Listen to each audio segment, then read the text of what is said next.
એમની જે વખતે ધારો કે નરિયા હતા તો પરિવારનું શિફ્ટિંગ એ નરિયા ઉદ્યોગ જાયમાં પછી થયું કે પછી ટાઇલ્સ આવ્યા પછી થયું? નડિયામાં એક ફેક્ટરી આપણે બહુ વેલસેટ થઈ ગઈ હતી. 3-4 વર્ષ પછી બાજુમાં એક ફેક્ટરી વેચાતી હતી. બરાબર. એનું નામ છે જય સ્ટાર. એટલે પછી ગોવિંદભાઈ અને રમણભાઈ બંને અમે બધા વધારે પડતા સરા જ રહેતા. એ બે ભાઈ જ અહીં રહેતા.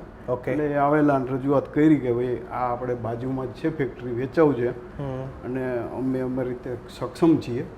તમારી કંઈ અમારે બીજી જરૂર નહીં પડે, ખાલી તમને પૂછીએ જ છીએ અમે કે આ ભાઈ અમે આ એક બાજુમાં છે તો સાહસ કરીએ છીએ તો તમારો ખાલી ઓપિનિયન જોઈએ છે.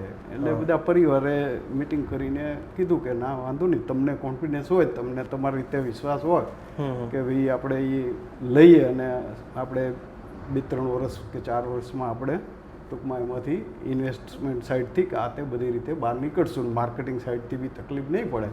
એટલે કોન્ફિડન્સ હતો બંને ભાઈને. એટલે અમે એને ટેકો આપ્યો અને કીધું કંઈ વાંધો નહીં, વધો આગળ એમ.